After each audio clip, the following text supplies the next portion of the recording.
Last class में आप लोगों को क्या क्या करा दिया था मैंने? प्रोटीन का बेसिक स्ट्रक्चर बता दिया था मैंने। हाँ, मुझे याद आ गया। आइसो इलेक्ट्रिक पॉइंट के बारे में बात की थी, सीआई कैसे निकालते हैं। तो फाइनल ये बात निकल के आई थी कि जब दो होते हैं तो दोनों का एवरेज ले लो, तीन होते हैं तो उसमें से या तो दो एसिड होंगे या दो बेस होंगे। दो एसिड वाले का एवरेज ले लो, दो बेस वाले का एवरेज ले लो। देखो, कुछ क्वेश्चन मैंने टाइम बचाने के लिए लिख दिए हैं यहाँ पे, बहुत सिंपल सिंपल क्वेश्चन है। जैसे क्वेश्चन नंबर 19 का एक्सप्लेनेशन दे रहा हूं मैं। इसमें सबसे पहला क्वेश्चन मुझसे पूछा गया है कि बताइए इस स्ट्रक्चर में कितने फंक्शनल ग्रुप हैं। तो एक तो अमीन फंक्शनल ग्रुप हो जाएगा, एक कार्बोक्सिलिक एसिड हो जाएगा, एक अमाइड देंगे। दूसरा मुझसे पूछा गया है कि इसका ज्वेटरायनिक स्ट्रक्चर लिखिए। तो ज्वेटरायनिक स्ट्रक्चर कैसे लिखते हैं? कार्बोक्सिलिक एसिड का H प्लस NH2 को दे देते हैं तो NH3 प्लस बन जाता है और ये COO माइनस का फॉर्मेशन हो जाएगा। तो ये इसका ज्वेटरायनिक स्ट्रक्चर हो गया। तीसरा क्वेश्चन मुझसे पूछा गया है कि जब मैं इसकी हाइड्रोलिसिस करूंगा तो मुझे कौन कौन से अमीनो एसिड मिलेंगे। तो हाइड्रोलिसिस एक तो अमाइड की होगी और एक हाइड्रोलिसिस एस्टर की होगी। अमाइड की हाइड्रोलिसिस करूंगा तो यहाँ पे OH आएगा, यहाँ पे H आ जाएगा। अब तुम लोग देखो, अगर मैंने यहाँ पे OH दे दिया तो COOH और NH2 तो ये अल्फा अमीनो एसिड वाला बन जाएगा, जिस पर ग्रुप कौन सा कनेक्टेड है? CH2 COOH। Can I say that this is aspartic acid, जिसमें CH2 COOH होता था। तो एक का नाम हो जाएगा aspartic acid. Aspartic acid, not aspartame. Aspartame sweetener होता है। दूसरा, अगर मैं यहां से हाइड्रोलाइसिस करता हूं तो ये COOH मिलेगा, ये NH2 मिलेगा। CH2 पीएच किस पे जोड़ा रहता था? CH3 जिस पे जोड़ा रहता था उसको एलानीन बोलते थे। CH2 पीएच जिस पे जोड़ा रहता था उसको फिनाइल एनालीन बोलते थे। तो बोल सकता हूँ फिनाइल एलानीन मेरे यहाँ पे अमीनो एसिड का फॉर्मेशन हो जाएगा हाइड्रोलिसिस करने पर। एक नेक्स्ट क्वेश्चन ये पूछा है कि इन दोनों में से बताइए कौन सा अमीनो एसिड ज्यादा हाइड्रोफोबिक है। हाइड्रोफोबिक कैरेक्टर अगर देखना होता है तो जितने ज्यादा कार्बन होते हैं, जितने ज्यादा अल्केन वाला स्ट्रक्चर होता है, उतना ज्यादा हाइड्रोफोबिक कैरेक्टर होता है। अगर देखोगे तो यहाँ दो कार्बन वाला चेन है, इसमें देखोगे तो 7 कार्बन है टोटल। इसलिए मैं कह सकता हूँ फेनाइल एलानीन ज्यादा हाइड्रोफोबिक होगा as compare to aspartic acid due to more number of carbon atom. ठीक। क्वेश्चन नंबर 31 है, ये IIT 2011 का क्वेश्चन है। ये पूछा है इसमें कितने बेसिक ग्रुप हैं। तो बेसिक ग्रुप वो होते हैं जो H प्लस ले सकें। तो मुझे इसमें से ये आइडेंटिफाई करना है कि कितने H प्लस ले सकते हैं। COO माइनस भी H प्लस ले सकता है, NH2 भी H प्लस प्रोटोनेट करा सकता है अपने ऊपर, लेकिन ये ऑलरेडी प्रोटोनेटेड है। तो मैं बोलूंगा इसके अंदर दो बेसिक ग्रुप हैं और वो दोनों मैंने सर्किल कर दिए हैं। कोई मुझसे पूछता इस स्ट्रक्चर के अंदर कितने एसिडिक ग्रुप हैं, ना तो ये H प्लस दे सकता है ना ये H प्लस दे सकता है। रिलीज अगर H प्लस करेगा तो NH3 प्लस करता है अमीनो एसिड के केस में। तो सिर्फ एक एसिडिक ग्रुप है। मान लीजिए यहाँ पे NH3 प्लस होता है, यहाँ पे NH3 प्लस होता है, ये COOH होता।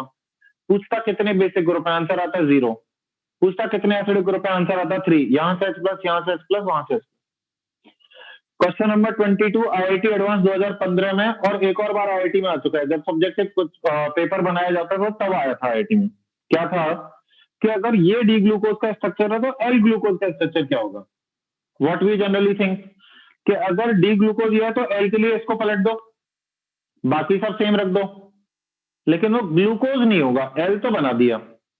ग्लूकोज आप उसको तभी कह सकते हो जब आपको 4 बनता हुआ नजर आए उधर साइड से यानी कि OH OH 4 बनाने चाहिए, और 4 तभी बनेगा जब ओरिएंटेशन ऐसा होगा।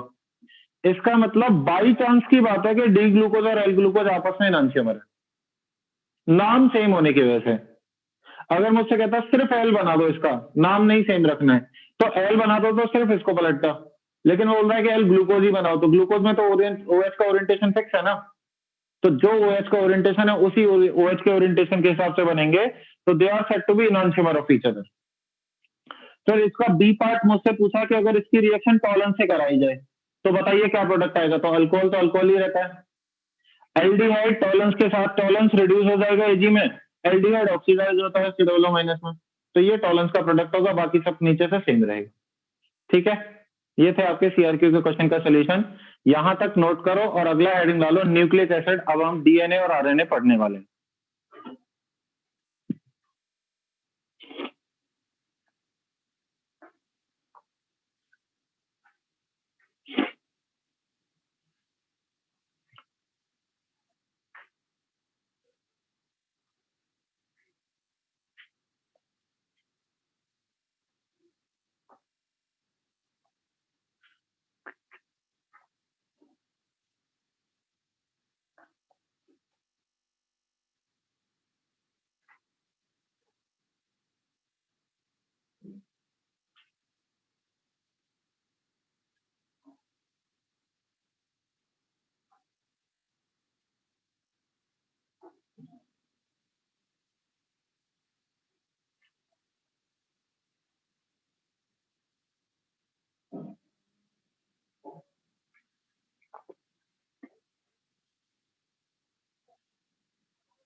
हो गया सबका?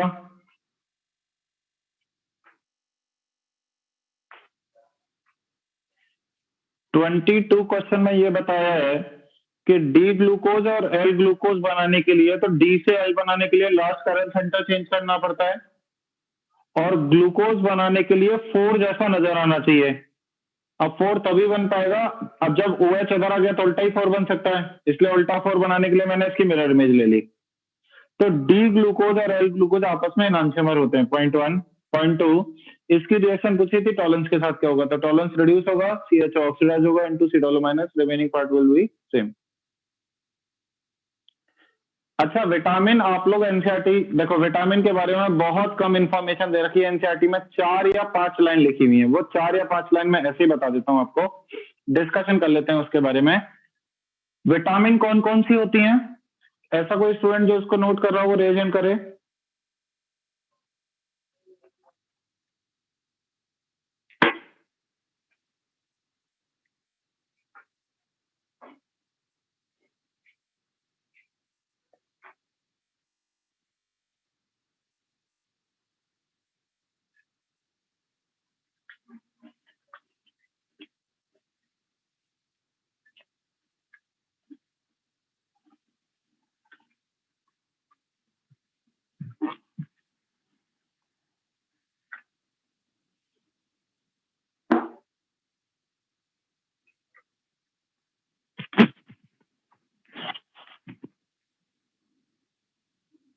सबको वॉइस अच्छे से आ रही है?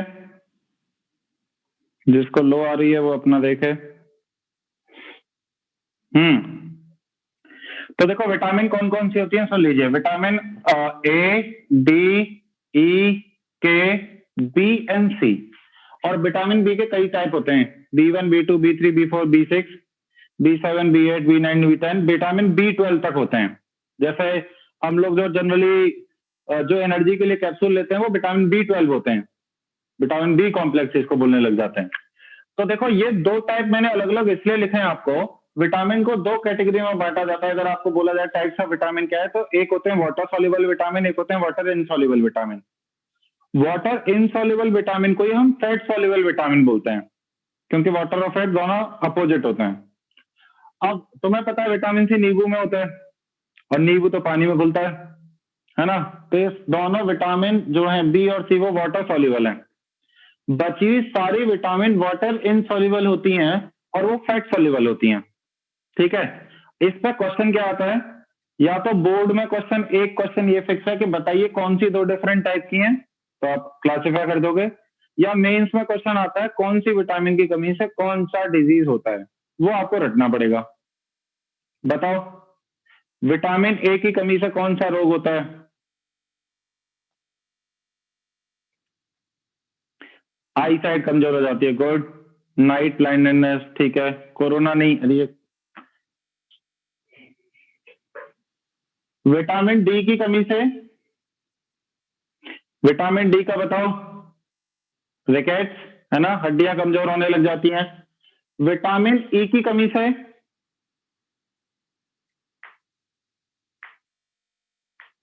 फिर कोरोना चप्पल खाओगे तुम लोग। तमीज से आंसर दो इधर। हाँ देखो कुछ बता रहे हैं, विटामिन ई से थोड़ी स्कर्वी होता है, विटामिन सी से होता है ना वो तो, है ना।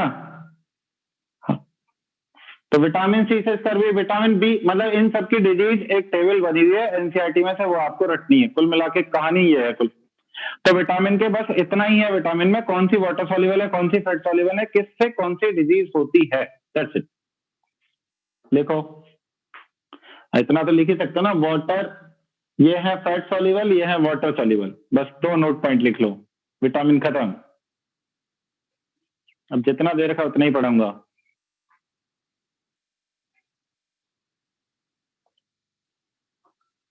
विटामिन डी नेसेसरी क्यों होती है, इसके पीछे पॉइंट सुन लो। देखो तुम लोगों ने देखा होगा, चलो मैं बता ही देता हूँ कुछ अच्छी बातें तुमको, कि जिनके अंदर विटामिन डी की अच्छी क्वांटिटी है बॉडी के अंदर, उनको कोरोना का कम खतरा है ना।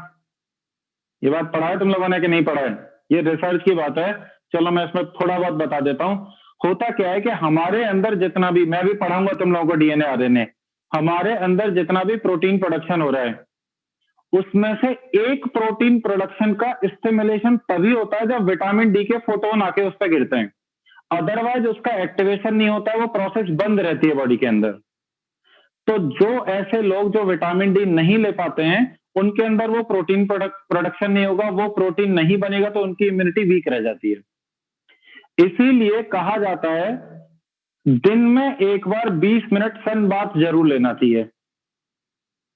अब दिन में ना हो पाए तो हफ्ते में किसी एक दिन जरूर लेना चाहिए। जैसे तुम लोगों ने देखा होगा, जितने भी जो बाहर की कंट्रीज के लोग हैं, वो बीच तक क्यों पड़े रहते हैं? ऐसा नहीं उन्हें शौक है, इसीलिए क्योंकि वो इस बात को अच्छी तरीके से जानते हैं कि विटामिन डी लेना चाहिए। तुम लोगों को बता दूं, अरे नलायको, तुम लोगों को बता दूं, एक यूएस में ऐसा हॉस्पिटल था जिसमें सिर्फ पेशेंट को रख के सिर्फ धूप खिलाते थे और वो सही हो जाता है, just because of the production. तो you need to know the importance of vitamin D. तो आप लोगों को जब भी मौका लगे धूप में बैठो, ठीक है? हमारे अंदर फंक्शन अच्छा करता है। ये लिखो, अगला हेडिंग डालो, न्यूक्लिक एसिड।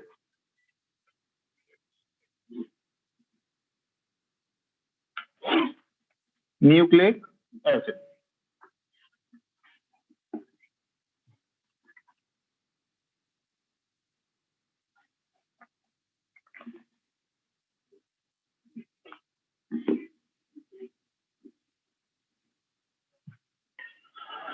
सुनिए जरा, न्यूक्लिक एसिड की बात करोगे तो दो टाइप के न्यूक्लिक एसिड होते हैं, एक होता है आरएनए और एक होता है डीएनए। आरएनए की फुल फॉर्म अगर देखोगे तो आरएनए की फुल फॉर्म होती है राइबोज न्यूक्लिक एसिड। सुन लो, राइबोज न्यूक्लिक एसिड। डीएनए की फुल फॉर्म क्या होती है? Deoxy ribose nucleic acid. 10th class में रटी होगी तुम लोगों ने। आपने कभी ध्यान दिया है डीएनए की फुल फॉर्म ऐसी क्यों है आरएनए से मिलती जुलती? क्योंकि स्ट्रक्चर मिलता जुलता रहता है। आरएनए और डीएनए में सिर्फ डीऑक्सी का फर्क है। डी मतलब बाहर निकलना, ऑक्सीजन मतलब ऑक्सी मतलब ऑक्सीजन का एटम। ये आरएनए और डीएनए दोनों ही एक बेसिक एलिमेंट से बने होते हैं जिसका नाम होता है बीटा डी राइबोज। अब सुनिए मेरी बात, बीटा डी राइबोज 5 मेंबर की शुगर होती है। शुगर मतलब कार्बोहाइड्रेट जैसा स्ट्रक्चर ऐसा होगा। बीटा अगर है तो मैं ओ एच ऊपर बना दूंगा, ठीक? यहां पर H H O H O H, और ये रहता है C H two O H, और यहां रहता है एच। इसमें 1 2 3 4 और 5 कार्बन है, इसलिए इन शुगर को बोलते हैं हम लोग पेंटोज शुगर। यानी कि हमारी बॉडी में सबसे ज्यादा अमाउंट में मिलता है पेंटोज शुगर, ठीक? अब ये जो स्ट्रक्चर होता है आरएनए में होता है बीटा डी राइबोज, राइबोज से मिलता है। और डीएनए के अंदर जो सेकंड कार्बन है, ये मेरा एरोमेरिक कार्बन होगा जिसका मैं 1 नंबर दूंगा, इसको मैं सेकंड कार्बन बोलूंगा। सेकंड कार्बन से एक ऑक्सीजन गायब कर दो जिससे ये डीऑक्सी बन जाए। सेकंड कार्बन से ऑक्सीजन गायब करूंगा तो यहाँ पे हाइड्रोजन हाइड्रोजन रह जाएगा, और बचे हुए स्ट्रक्चर को रेप्लिकेट कर दो। एच ओ एच, यहां रहेगा C S two O H, यहां रहेगा एच। इसका नाम होता है बीटा डी, डीऑक्सी राइबोज। हमारे अंदर जितना भी आरएनए और डीएनए का मटेरियल है, सारे डीएनए के मटेरियल में ये वाली शुगर है, और सारे आरएनए के मटेरियल में ये वाली शुगर है। मीन्स 2011 में क्या क्वेश्चन पूछा गया था? At which carbon there is a difference of oxygen atom in RNA and DNA? Option थे C1 C2 C3 C4। Answer है C2 कार्बन। पहली बात समझ में आ रही है आप लोगों को? आरएनए और डीएनए में बेसिक फर्क है इसका और इसका, इतना नोट करो, और फिर हेडिंग डालो DNA.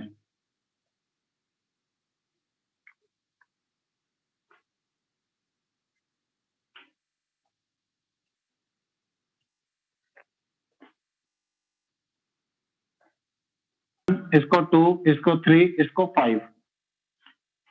1 2 3 4 and 5th carbon atom.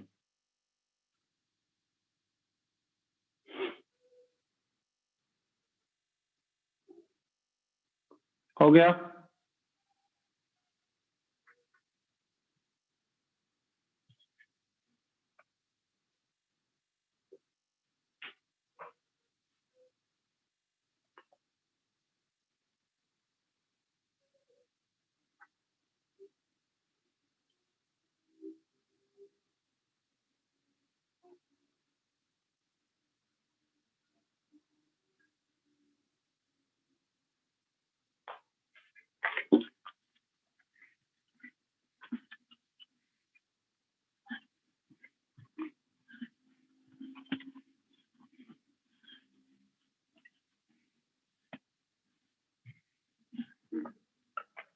तो डीएनए का अगर मुझे पूरा स्ट्रक्चर बनाना है तो डीएनए 3 चीजों से मिलकर बना होता है। बेसिकली ये 3 चीजों का पॉलीमर होता है। पहला होता है इसमें पेंटोज शुगर, और मुझे पता लग गया कि पेंटोज शुगर कौन सी है, बीटा डी डीऑक्सीराइबोज। ठीक है। दूसरा होता है इसके अंदर फॉस्फेट लिंकेज, फॉस्फेट लिंकेज। और तीसरे इसमें कनेक्टेड होते हैं बेस। अब यहाँ बेस का मतलब ये बिल्कुल भी नहीं है कि OH माइनस हो। यहाँ बेस उन मॉलिक्यूल को कहते हैं जिसमें हेट्रोसाइक्लिक नाइट्रोजन कंपाउंड जो होते हैं वो कहलाते हैं बेस। बेस 2 टाइप के होते हैं, प्यूरिन बेस और पिरिमिडीन बेस। टोटल बेस की संख्या 5 होती है, जिनमें हम ATGCU बोलते हैं। शायद आप लोगों ने नाम सुना होगा ATGC का। डीएनए के अंदर ATGC मिलता है।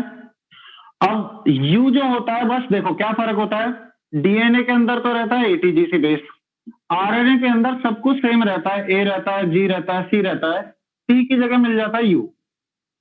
ये ATGCU क्या है? ए का मतलब होता है एडेनिन, टी का मतलब होता है थाइमीन, जी का मतलब होता है ग्वानिन, और सी का मतलब होता है साइटोसिन, और यू का मतलब होता है यूरेसिल, जो आरएनए के अंदर होता है।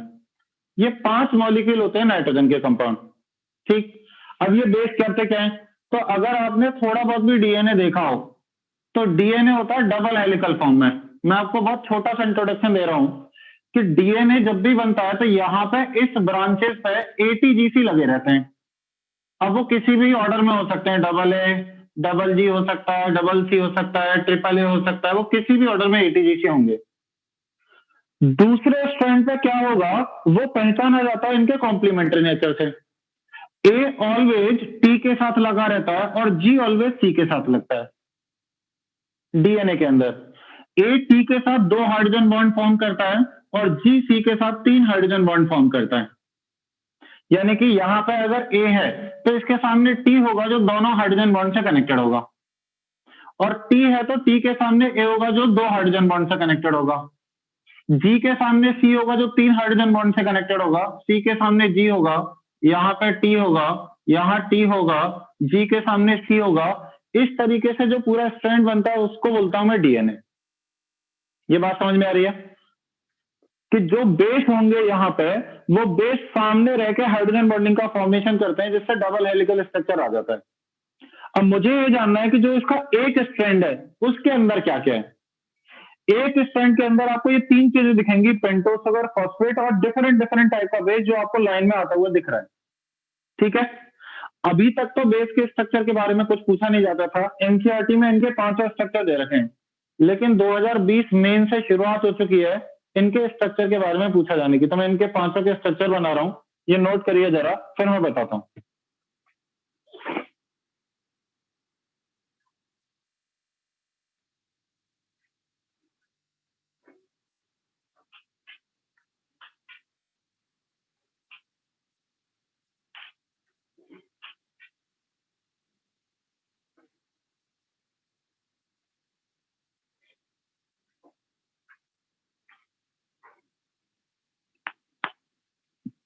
ये 10th में तो नहीं होते हैं भाई, ATGC CBSE बोर्ड में तो नहीं था 10th में, मेरे टाइम पे 10th में होते हैं क्या?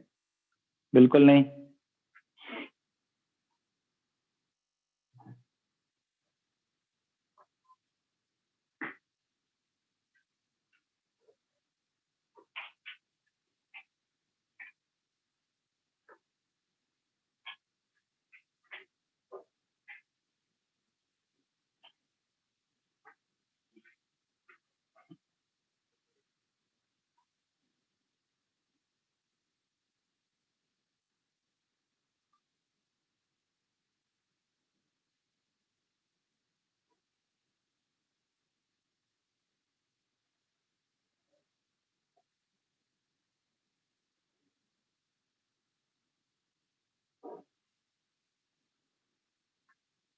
इनके नाम फुल फॉर्म लिख लेना खुद से, मैं वापस लिख दूंगा नहीं।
देखो जरा,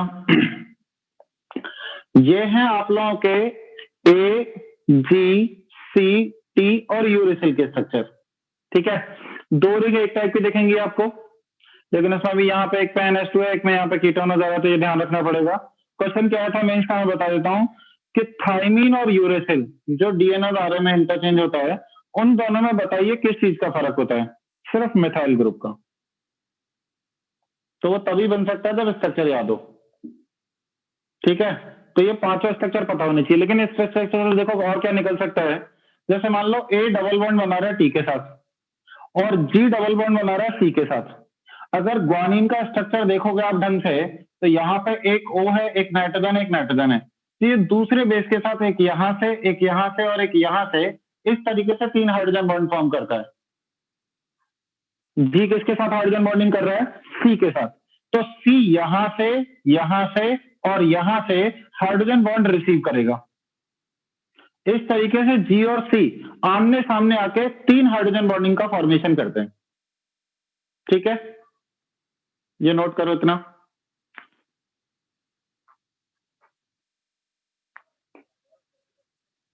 हेट्रोसाइक्लिक मतलब जिसमें कार्बन के अलावा और भी एटम हो। और कौन सा एटम है? Nitrogen atom. तो अगर अब आप रिंग को देखेंगे तो कार्बन नाइट्रोजन एटम के हेट्रोसाइक्लिक रिंग है, इनको बोलते हैं basis.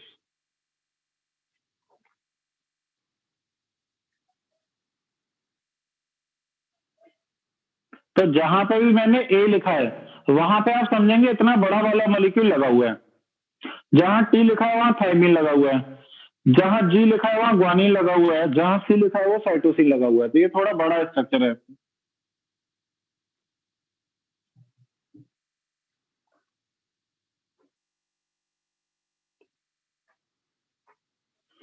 You is uracil.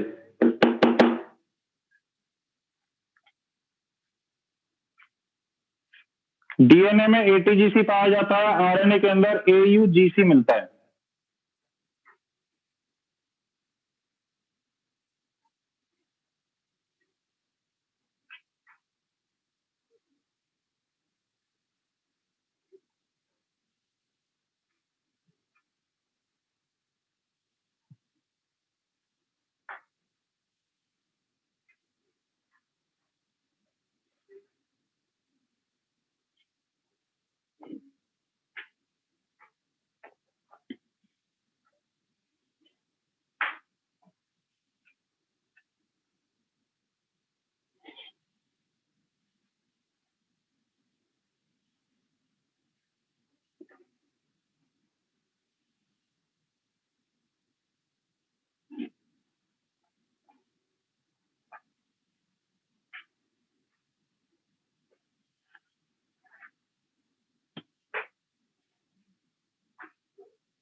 Guanine के ब्रैकेट में जी मतलब इनके सिंबल, साइटोसिन में सी, थाइमिन में टी, यूरेसिल में कैपिटल यू।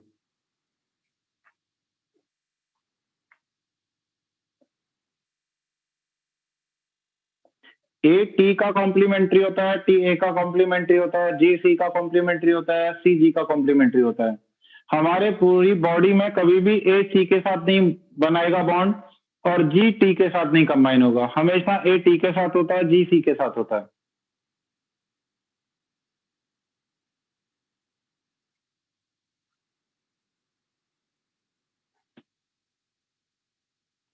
ये वाला मिटा दूं, इधर वाला।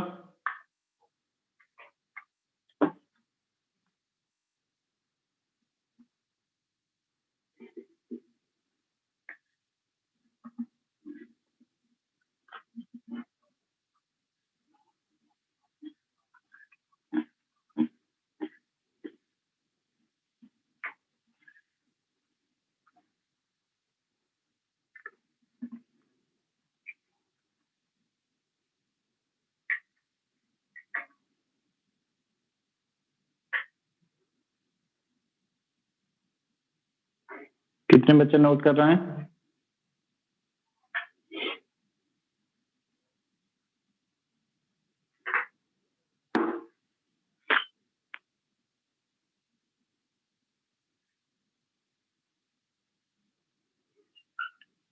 अभी मैं सब कुछ एनसीईआरटी लेवल का ही पढ़ा रहा हूँ, जो हर जगह पे आ सकता है।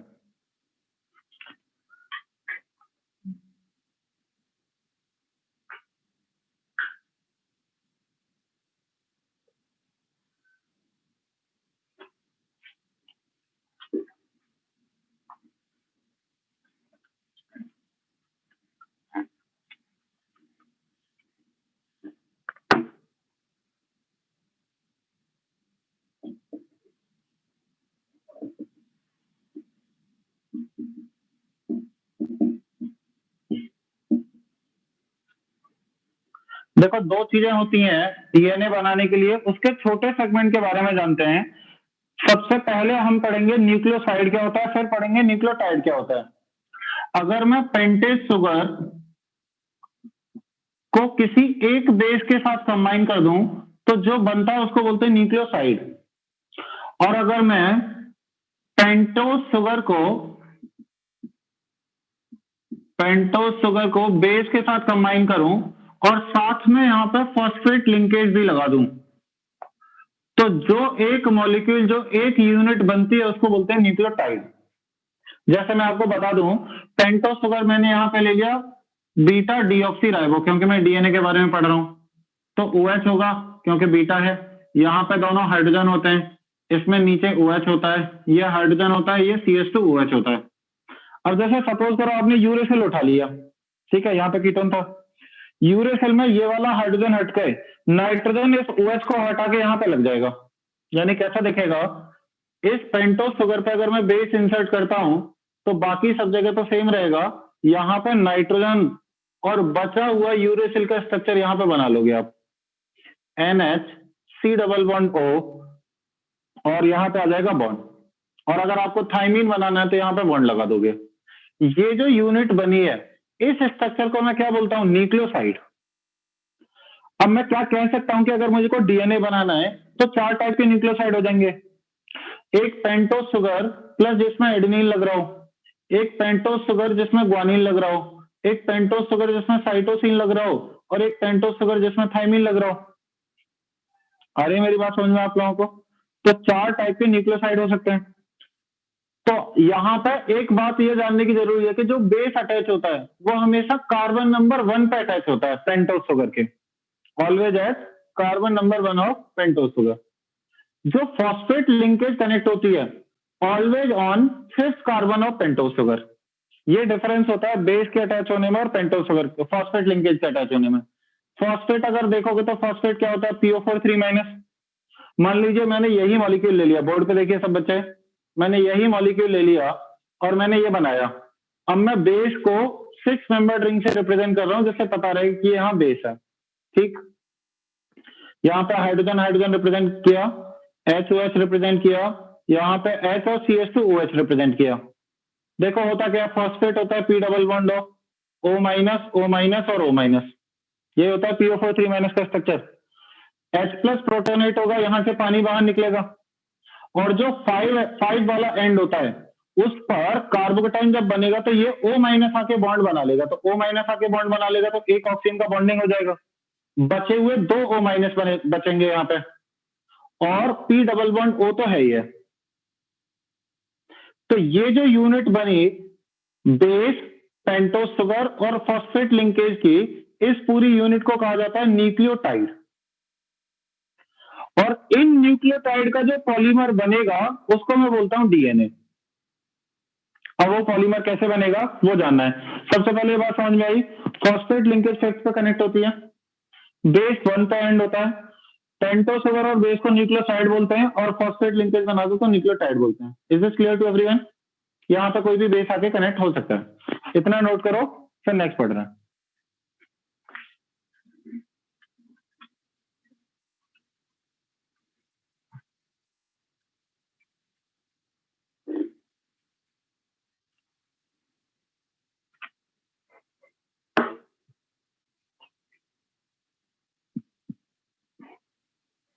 माइनस था।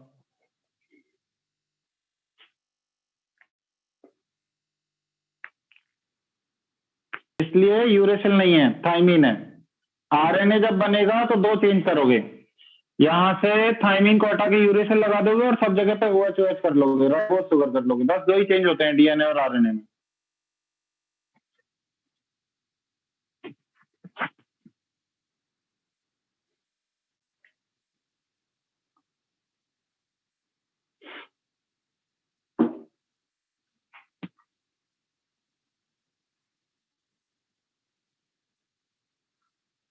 हाँ नहीं मिटा रहा हूँ, लिख लो आराम से।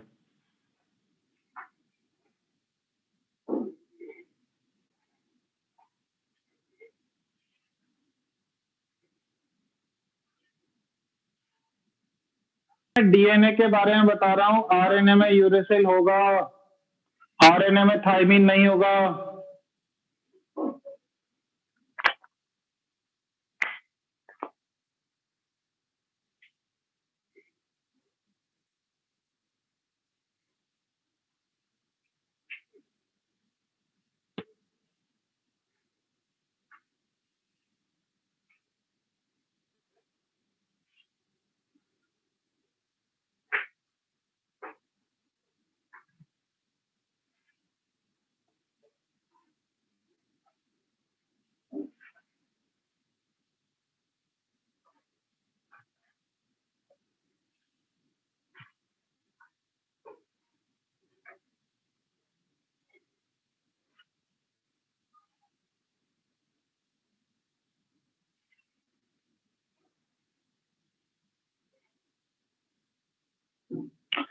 इसके रिंग के अंदर बेस लिखा हुआ है, कोई भी बेस हो सकता है, एडेनिन, ग्वानिन, थाइमिन, साइटोसिन। और उन सारे बेसिस के स्ट्रक्चर पता है तो वो स्ट्रक्चर यहाँ पे बना के रख देंगे। कॉम्प्लेक्स नहीं करना चाहते हैं इसलिए सिंबल से रिप्रेजेंट कर रहे हैं। इसको मिटा दूं।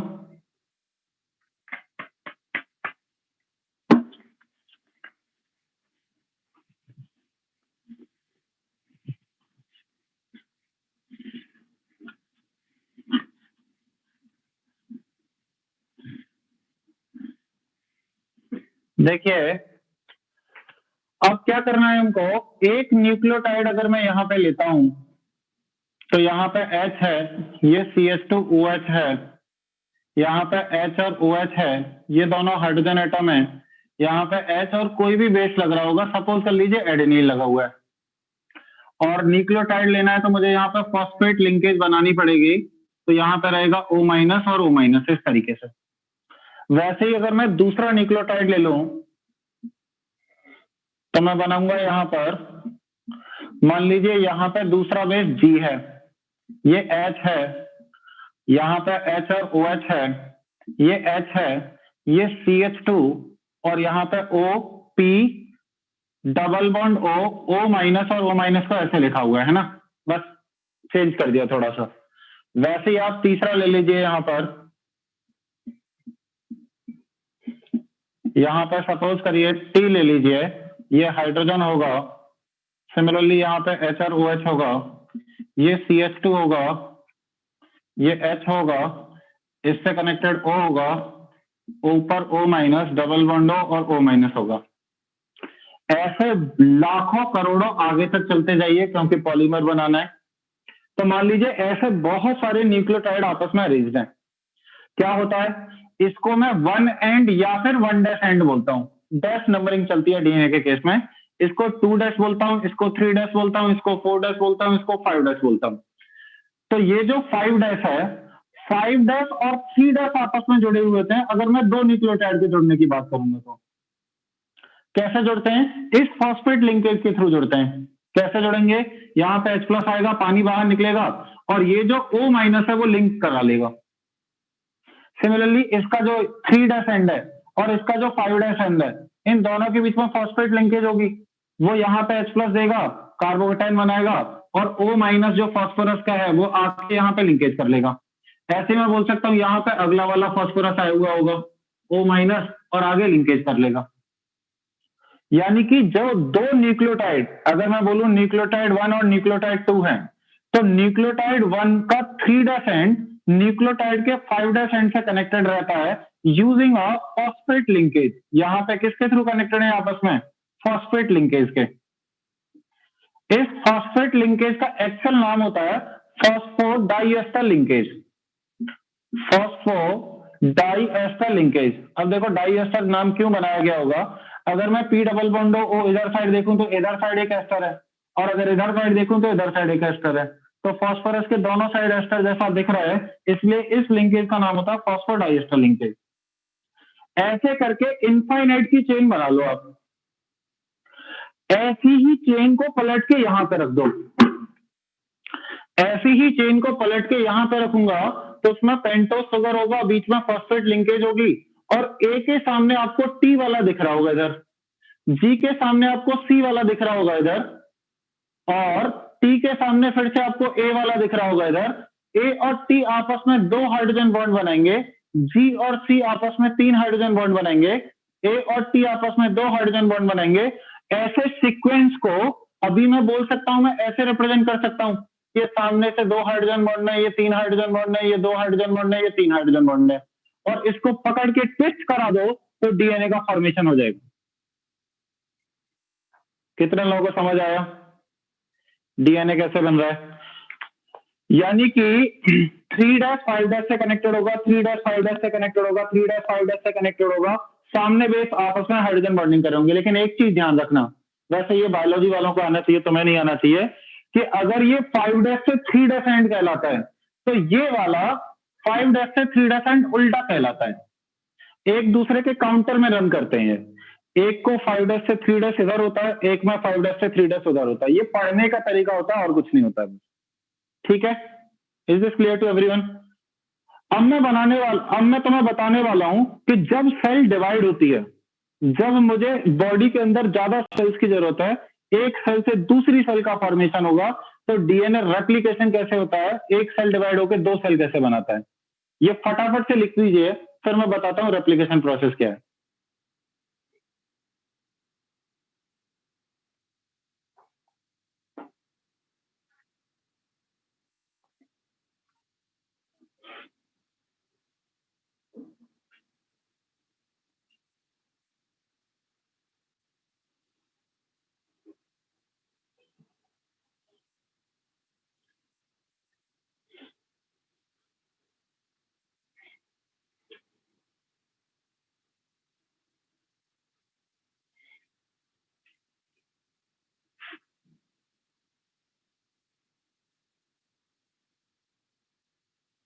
सबका डीएनए अलग क्यों था वो भी बता रहा हूं।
ट्विस्ट होने पर एंगल्स 3D में अलग चले जाते हैं, तो स्ट्रेन कम होती है पूरे उसमें। अगर सीधे सीधे रखेंगे तो एरिया ज्यादा होगा, तो बढ़िया ट्विस्ट रह रहेगी, तो 3D में यहाँ यहाँ यहाँ पूरा कवर करने को मिलता है।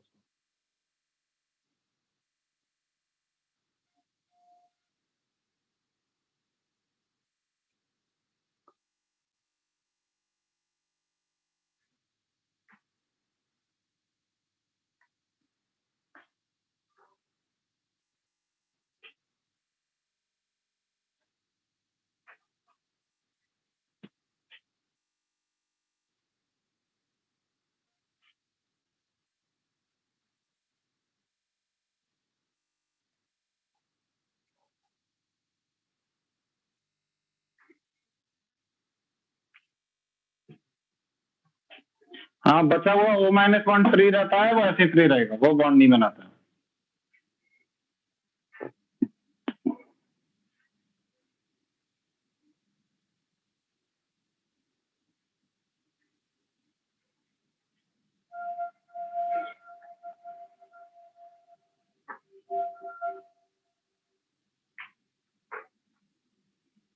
कितने बच्चे नोट कर रहे हैं अभी भी?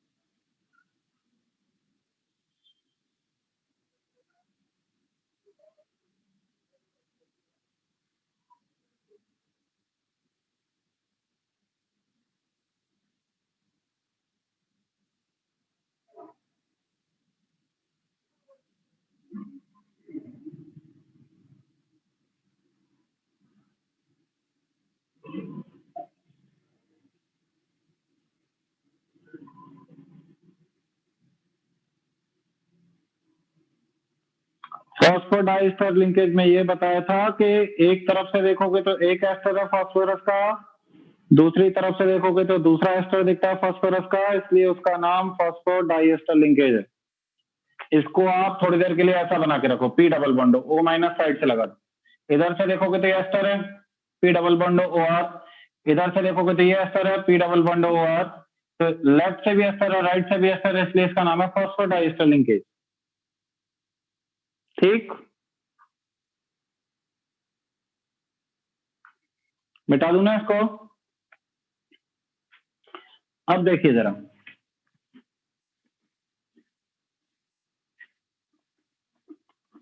बात यह है, आप पूरी बात सुनो।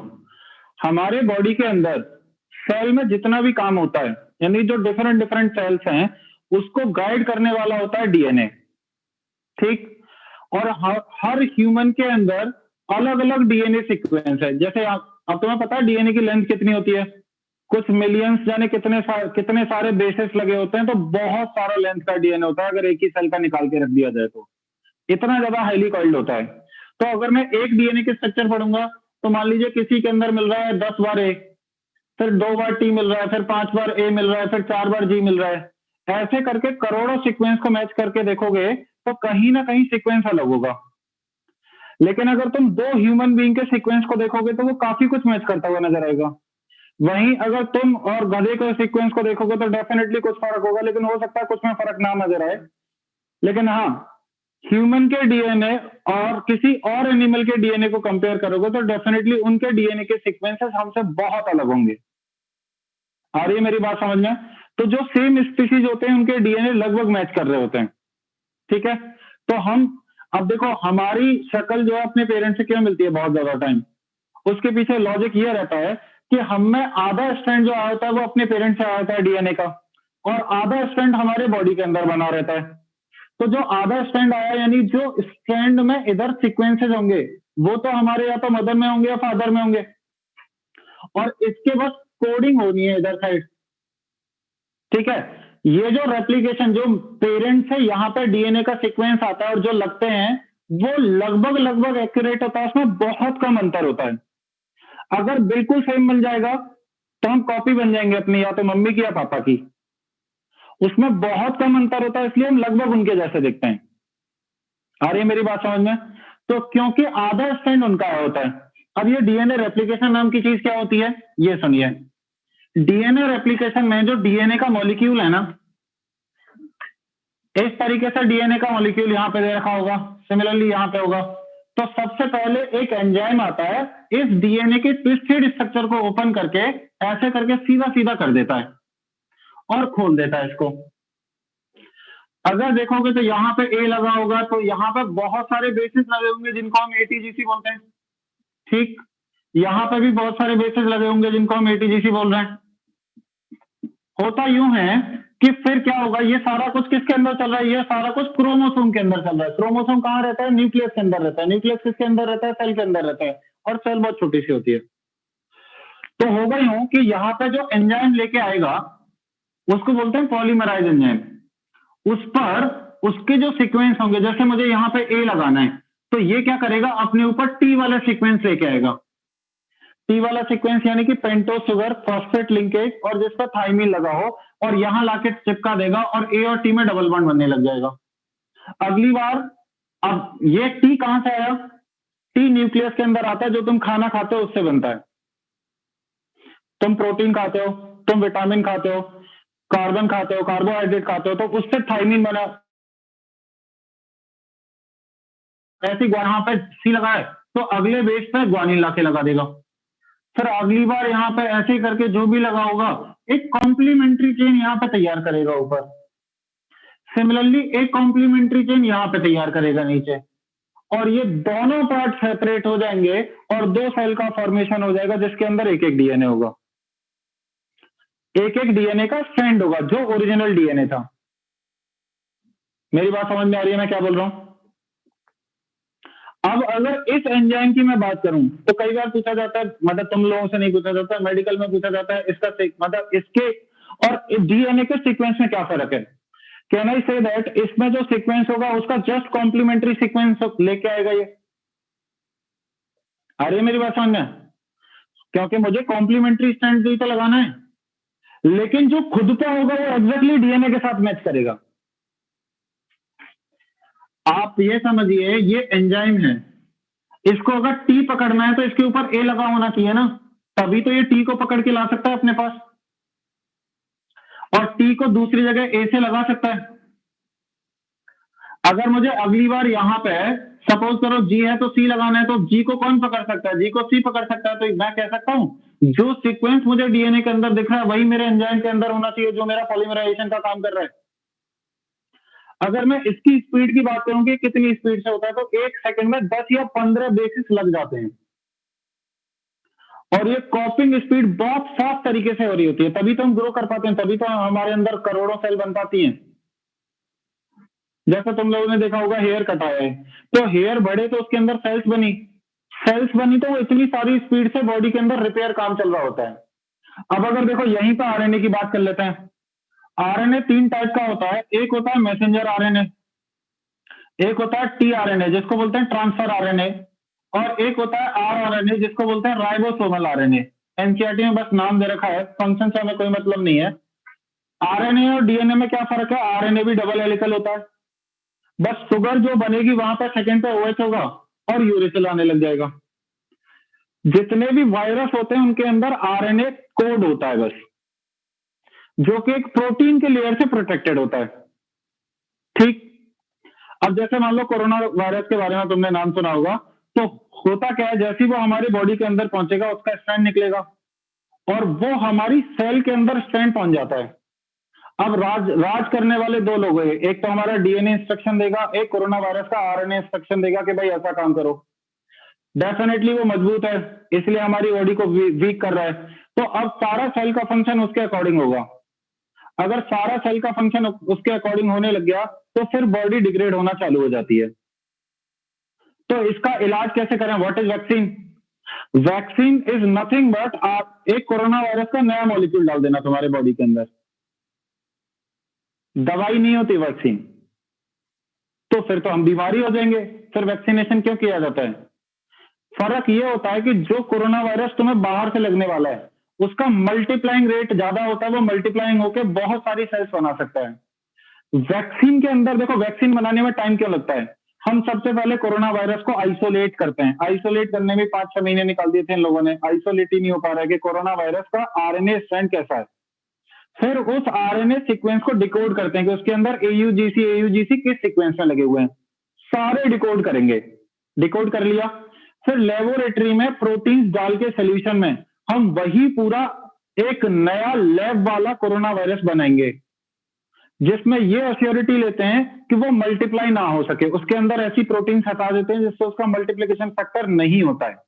यानी कि अगर वो मॉलिक्यूल बॉडी के अंदर गया तो वो मल्टीप्लाई होकर नए वायरस नहीं पैदा करेगा।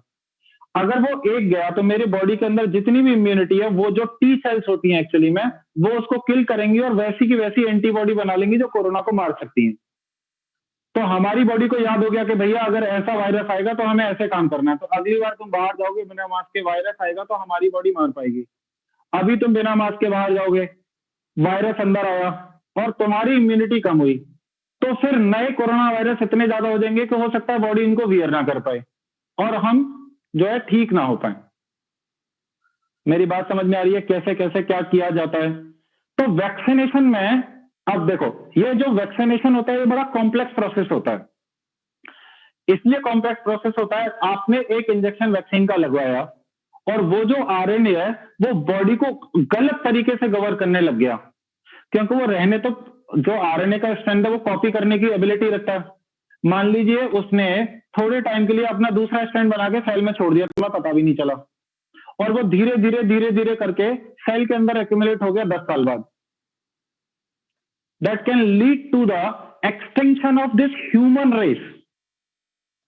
दैट्स वाई इसके इतने सारे ट्रायल किए जाते हैं और अप्रूवल से पहले इतनी सारी चीजों से इसको गुजारा जाता है कि ह्यूमन रेस को कोई हानि नहीं पहुंचनी चाहिए। मेरी बात समझ में आ रही है आप लोगों को? इन सारी बातों का ध्यान रखा जाता है। इसीलिए ऐसा मैं ये मना नहीं कर रहा हूं कि अब इससे क्या तुम लोग डरने लग जाओगे, हम तो वैक्सीन नहीं लगवाएंगे, लेकिन हमें बाहर मतलब बचना भी तो है उस चीज से। तो बहुत ज्यादा जल्दी भी नहीं करनी है कि नहीं बस वैक्सीन आएगी हम बाहर घूमेंगे। थोड़ा सा प्रिकॉशन लेके सारे काम करने हैं, क्योंकि चीजें इतनी सिंपल नहीं है। अंदर करोड़ों मॉलिक्यूल्स का गेम चल रहा है, कौन सा मॉलिक्यूल पलट के क्या कर देगा तुम्हें नहीं पता है। ठीक है, is this clear to everyone? आप बस इतना पॉइंट लिखने वाले हो, आरएनए के 3 पार्ट हैं, एमआरएनए, टीआरएनए, आरआरएनए। एम की फुल फॉर्म होती है मैसेंजर आरएनए, जिसका काम होता है मैसेज को एक जगह से दूसरी जगह कैरी करना। काम नहीं है आप लोगों के सिलेबस में। इसका काम होता है ट्रांसफर आरएनए और इसका काम होता है ribosomal RNA.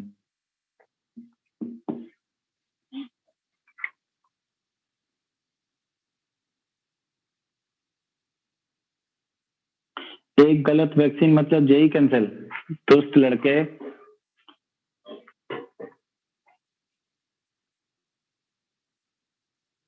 Yes, DNA sequence can be change artificially. This is very simple. DNA को बहुत आर्टिफिशियली चेंज करते रहते हैं लोग लैब में।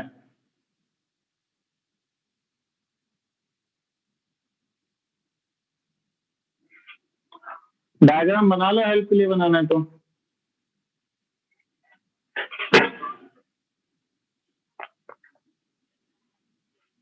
अरे आरएनए के टाइप लिखो, इनके फुल फॉर्म लिखो। डायग्राम बनाना चाहते हो बना लो, कैसे 2 पार्ट में टूटता है।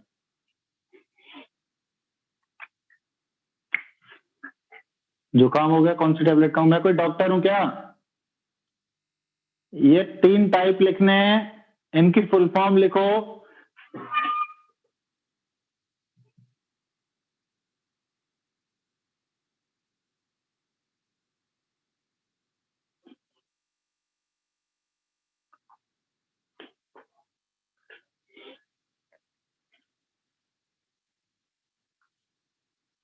देखो बच्चे कोरोना के ऊपर मुझसे शुरू हो गए। भाई मेरे को इतना पता होता मैं कब का बना देता। जो मल्टीप्लाइंग है उसको देखकर बॉडी एंटीबॉडीज इसलिए नहीं बना, जिसकी बना पाती है उसको कोरोना से कुछ नहीं होता, और जनरली बना ही ले रही है। अब मान लीजिए बहुत सारी एंटीबॉडीज नहीं प्रोड्यूस हो पाई तो वायरस बहुत ज्यादा बढ़ जाएगा, और वायरस जब ऐसे वायरस बढ़ता है तो सबसे पहले लंग्स में इंफेक्शन क्रिएट करता है।